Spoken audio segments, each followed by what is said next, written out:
SKEU university में आपके application form start हो चुके हैं। क्लर्क, स्टाफ नर्स और फार्मिस्ट की वैकेंसी निकली हुई है कुरुक्षेत्र में, श्री कृष्णा आयुष यूनिवर्सिटी कुरुक्षेत्र। इसी में आपकी नौकरी मिलेगी और परमानेंट आपकी नौकरी रहेगी। नोटिफिकेशन आप यहाँ से चेक कर सकते हो किस प्रकार से आपकी कुछ डिटेल वगैरह हैं। एप्लीकेशन फॉर्म आपको स्टार्ट करने के लिए ये लिंक आपको डिस्क्रिप्शन में मिल जाएगा, इस पर क्लिक करना आपको न्यू रजिस्ट्रेशन पे। न्यू रजिस्ट्रेशन क्लिक करने के बाद हरियाणा परिवार पहचान पत्र और mobile number, click here to proceed. यहाँ पर आपसे पूछ रहा है कि आप हरियाणा से हैं। यस, हम हरियाणा से हैं। आपको अपना सर्टिफिकेट यहाँ पर डोमिसाइल अपलोड करना है, जिसको हम हरियाणा रेसिडेंट भी बोलते हैं और हरियाणा का रिहायशी प्रमाण पत्र भी बोलते हैं। ठीक है, यहाँ पर इसका साइज़ रहेगा 2 MB का। और जो यहाँ पर आप हरियाणा रेसिडेंट अपलोड करोगे, नया है पुराना है जो भी है, डॉक्यूमेंट वेरिफिकेशन के समय आपका वही सर्टिफिकेट यहाँ पर होना चाहिए। यहाँ पर एक लिंक दिया हुआ है, click here to download declaration format. ये कुछ इस तरीके का फॉर्मेट है। अगर किसी ने नहीं बनवा रखा है वो यहाँ पर अपनी डिटेल वगैरह लिख के सब कुछ वेरीफाई करवा सकता है। अदरवाइज़ आप अपना सर्टिफिकेट बनवा लेना, कोई दिक्कत नहीं है। इसमें मोस्टली इस एप्लीकेशन फॉर्म जो मैंने आपको दिखाया है, ये किसको अपलोड करना है। ठीक है, कोई भी एप्लीकेशन फॉर्म होता है ना बच्चे, उसको ठीक से फिल करना है। अगर आपने फॉर्म में गलत फिल कर दिया, तैयारी आपने कर लिया, एडमिट कार्ड ही नहीं आया, तो फिर उस चीज़ का क्या फ़ायदा। यहाँ पर ये एप्लीकेशन फॉर्म किसको फिल करना है, यहाँ पर लिखा हुआ। अगर किसी के पास हरियाणा रेसिडेंट नहीं है तो उस केस में आप इसका प्रिंट आउट निकाल के इस पे अपने सेल्फ डिक्लेरेशन और सिग्नेचर करके इसको अपलोड कर सकते हो। किसी प्रकार की कोई दिक्कत नहीं है। किसी का बाई चांस लास्ट डेट पे इस एप्लीकेशन को फॉर्म फिलअप कर रहा हो और उसका हरियाणा डोमिसाइल ना बने, तो उसके लिए बहुत अच्छा एग्जाम्पल यहाँ पर इन्होंने कुरुक्षेत्र में जो यूनिवर्सिटी है श्री कृष्णा आयुष यूनिवर्सिटी, इन्होंने बहुत अच्छा तरीके से यहाँ पर एप्लीकेशन फॉर्म बनाया हुआ है। यहाँ पर मैं अपना हरियाणा डोमिसाइल अपलोड करता हूँ। एप्लीकेशन फॉर्म डालने के बाद मोड ऑफ रजिस्ट्रेशन यहाँ पर पूछ रहा है, हरियाणा परिवार पहचान पत्र से अप्लाई कर सकते हो और मोबाइल नंबर से। मैं मोस्टली केसेस में आपसे कहना चाहूँगा, ध्यान से सुनना इस चीज़ को। हरियाणा परिवार पहचान पत्र से वही वेरीफाई करेगा जिसकी 10th की मार्कशीट के हिसाब से सारे डॉक्यूमेंट हो फैमिली आईडी में। आपका खुद का नाम, फादर नेम और मदर नेम, ठीक है, और आपकी date of birth family ID में बिल्कुल एक्यूरेट होनी चाहिए। अगर किसी भी प्रकार के स्पेलिंग मिसमैच है तो आप मोबाइल नंबर से इसको वेरीफाई करें। मोस्टली केसेस में मोबाइल नंबर से ही करें, ठीक है, अगर आपको किसी भी प्रकार का नहीं पता है तो। बाकी मैं इसको हरियाणा परिवार पहचान पत्र से करके दिखा देता हूँ आपको। इसमें देखिए यहाँ पर परिवार पहचान पत्र आपको यहाँ पर अपलोड करना पड़ेगा और साइन करके अपलोड करना, और यहाँ पर आपको फैमिली आईडी लिखनी पड़ेगी। चलिए हम दूसरा एग्जांपल देखते हैं मोबाइल वेरिफिकेशन का। मोबाइल नंबर पे मैंने क्लिक कर दिया है। मोबाइल नंबर पे क्लिक करने के बाद सबमिट पे क्लिक करते हैं। यहाँ पर ठीक है, तो हम इसको मोबाइल नंबर से ही अप्लाई करते हैं। फैमिली आईडी रहने देते हैं अभी के लिए फ़िलहाल। यहाँ पर आपको अपना यूज़र नेम बनाना है, जिसको हम रजिस्ट्रेशन नंबर भी बोल सकते हैं। इन्होंने कहा कि आप अपना सिंपली मोबाइल नंबर टाइप कर दीजिए, वही आपका यूज़र नेम हो जाएगा। यहाँ पर इन्होंने देखिए स्पष्ट लिखा हुआ है, मैट्रिकुलेशन सर्टिफिकेट में जो भी कैंडिडेट का नाम है वही फिल करें। ठीक है, have you change your name, क्या आपने कभी नाम चेंज किया तो येस करना, अदरवाइज़ नो करना। जेंडर आप अपना यहाँ से सिलेक्ट करना। To which category you select, SC कर दी। SC में ये 2 कैटेगरी अभी हरियाणा में बन चुकी है, तो उस हिसाब से यहाँ पर आप डिसाइड कर लेना। और बाकी चीज़ें सेम है, BCA BCB। BCA में क्या इन्होंने बोल रखा है, 16 जुलाई 2024 से पहले का आपका सर्टिफिकेट नहीं होना चाहिए, बाद का होना चाहिए। ठीक है,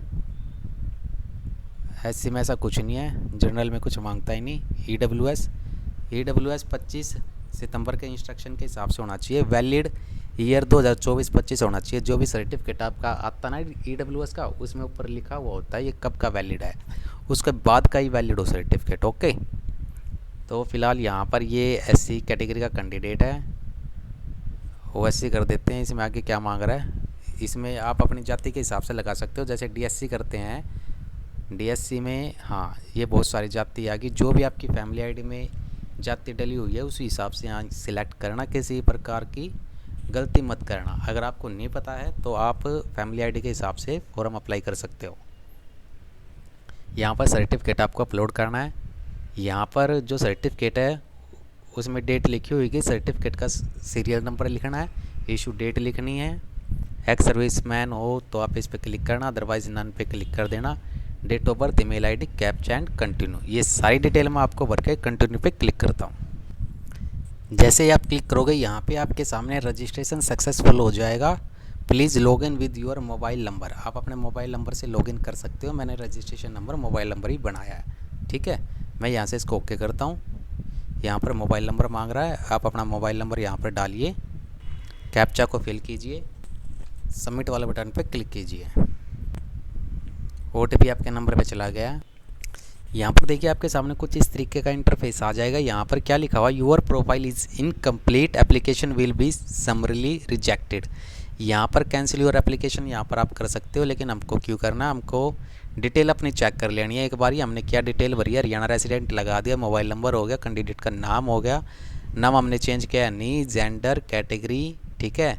सर्टिफिकेट एक बार आप ध्यान से दोबारा से देख लेना, ठीक है। बाई चांस कभी गलती से अगर आप किसी दुकान पे भरवा रहे हो, उन्होंने किसी का बाई चांस गलत अपलोड कर दिया, तो एक बार सर्टिफिकेट दोबारा से देख लेना, ठीक है।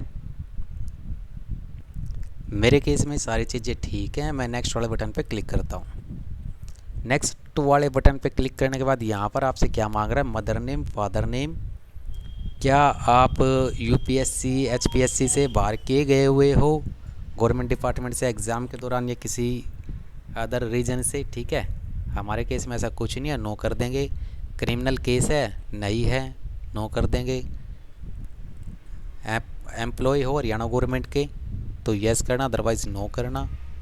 अगर आप यस करोगे तो सारी डिटेल मांग लेगा आपसे। आप अपना जो भी नंबर वगैरह होता है आपका जॉब का, वो यहाँ पर लिख सकते हो, ठीक है।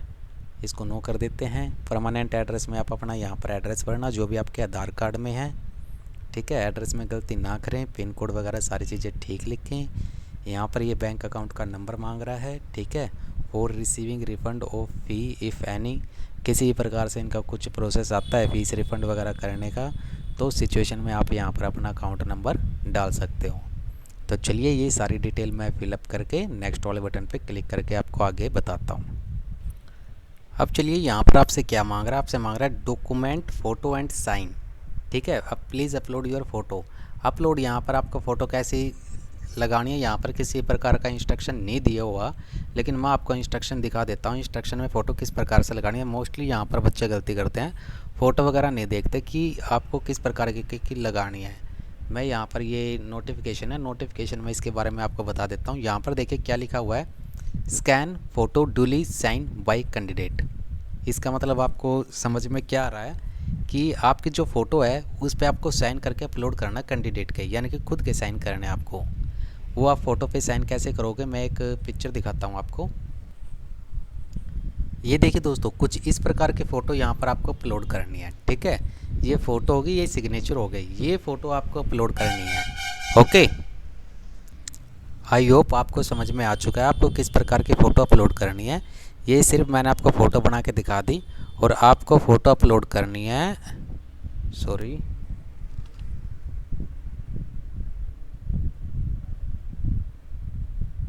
सिर्फ ये वाली फ़ोटो यहाँ पर आपको अपलोड करनी है। यहाँ पर अपलोड कर देना फ़ोटो, और सिग्नेचर यहाँ से अलग से कर देना, ठीक है। फिर यहाँ पर आपको अपनी मार्कशीट की डिटेल लिखनी है, कब आपने पास की, कौन से बोर्ड से की, रोल नंबर क्या था, कितने नंबर आए, कितने में से आए। मार्कशीट यहाँ पर आपको PDF में अपलोड करनी है। तो चलिए इस फ़ोटो और साइन लगा के मैंने डिटेल आके फॉरवर्ड कर दी है। अब यहाँ पर आपसे मांग रहा है कि आप कौन सी पोस्ट के लिए अप्लाई करना चाहते हो। मैं इसमें आपको क्लर्क की पोस्ट के लिए अप्लाई करने के बारे में बताता हूँ। सबका प्रोसेस सेम रहेगा, बस डिटेल वगैरह आपको लिखनी पड़ेगी। जैसे क्लर्क की पोस्ट के बारे में मैं click here to link apply, इसमें आपको किस प्रकार का एग्ज़ाम होगा, पहले आपकी टाइपिंग होगी, फिर टेस्ट होगा, और फिर डॉक्यूमेंट वेरिफिकेशन होगी। इसमें आपको क्या डालना है, अपने +2 की डिटेल, ग्रेजुएशन की मार्कशीट, और यहाँ पर आपसे पूछ रहा है कि 10वीं में आपके पास हिंदी या संस्कृत कोई भी एक सब्जेक्ट था, तो इस पर यस करें। मैंने यस कर दिया। सर्टिफिकेट यहाँ पर दोबारा से अपलोड कर देना। इसमें दिया हुआ है और भी लगा रखा है, तो आपको यहाँ पर अपनी 10वीं भी लगा देनी है, +2 भी लगा देनी है, और BA भी लगा देनी है। तीनों की एक PDF लगा के इसको यहाँ से अपलोड कर देना, ठीक है, क्योंकि हमारे तीनों में हिंदी मिलेगी। ये उनके लिए भी ठीक है किसी की 10वीं में हिंदी नहीं है, लेकिन +2 या BA में हिंदी है, हिंदी सब्जेक्ट होना नेसेसरी है। अगर किसी ने 10वीं की मार्कशीट भी लगा रखी है तो भी कोई दिक्कत नहीं है। और यहाँ पर ये पूछ रहा है कि आपके पास कंप्यूटर का सर्टिफिकेट है। नो, इस पर नो कर देंगे। मोस्टली केसेस में किसी के पास सर्टिफिकेट मिले तो यस करके सर्टिफिकेट लगा देना, अदरवाइज़ नो कर देना। ठीक है। क्या आपको एज रिलैक्सेशन चाहिए? नहीं, 42 साल तक उम्र दे रखी है, एज रिलैक्सेशन नहीं चाहिए। नहीं, ये उसके लिए पूछ रहा है आपने प्रेजेंटली वर्क किया हुआ हो, ठीक है, उस किसी सिचुएशन में आप यस करना, और कितने साल काम किया हुआ है आपने गवर्नमेंट डिपार्टमेंट में या कॉन्ट्रैक्ट किसी भी प्रकार का, कौशल रोजगार का भी चल जाता है इसमें। अगर आपने काम किया हुआ है तो वो चीज़ लगा देना, बहुत ही ज़्यादा फ़ायदेमंद रहेगी। ठीक है। अगर नहीं किया हुआ है तो नो कर देना, वरना अगर किसी ने कौशल रोजगार में क्लर्क की कोई भी पोस्ट वगैरह भी काम किया हुआ छोटा मोटा, वो लगा देना, इसमें ज़्यादा फ़ायदेमंद रहेगा। ठीक है, क्योंकि वो एक कॉन्ट्रैक्ट बेस ही हो जाता है। वर्कड मतलब काम किया हुआ हो और या भी कर रहे हो, दोनों लगा सकते हैं। चलिए सारी डिटेल फिल करके मैं नेक्स्ट करता हूँ। अब यहाँ पर आपके सामने पेमेंट का ऑप्शन आ गया 375 रुपये। ये 375 रुपये इसलिए आए हैं क्योंकि ये एक एससी कैटेगरी वाले बच्चे का फॉर्म है। ठीक है। अगर आप फीमेल हो तो 700 रुपये के आसपास आएंगे। ठीक है, नोटिफिकेशन में देख लेना। और BCA के भी इतने ही मिलेंगे। तो चलिए मैं इसको यहाँ से पे क्लिक कर देता हूँ। सबमिट वाले बटन पे क्लिक करते हैं। सबमिट वाले बटन पे जैसे ही आप क्लिक करोगे, यहाँ पे सामने कुछ इस प्रकार की डिटेल शो हो जाएगी। यहाँ पर QR कोड डायरेक्ट दे दिया है, QR कोड पे आप डायरेक्ट स्कैन करके पेमेंट कर सकते हो। तो चलिए दोस्तों, अभी यहाँ पर क्या हुआ, यहाँ पर पेमेंट करने के बाद यहाँ पर पेमेंट प्रोसेस नहीं हो पाई किसी रीज़न से। ठीक है, तो आप इसको 15-20 मिनट के बाद या आधा 1 घंटे के बाद या नेक्स्ट डे आप इसको ज़रूर चेक करें। मैक्सिमम 24 घंटे का समय होता है। अगर फिर भी पेमेंट ना होती है आपकी, तो यहाँ पर आपको यहाँ से सिंपली पे बटन पे क्लिक कर देना है और आपकी पेमेंट सक्सेसफुली हो जाएगी। ठीक है। तो चलिए, यहाँ का फॉर्म यही तक था। आप भी अपना फॉर्म सफलतापूर्वक भरें और फ़ोटो का ध्यान रखें। और इसके एग्ज़ाम वगैरह की डेट जल्दी आएगी, उसकी जानकारी के लिए चैनल को फॉलो करें। Thank you.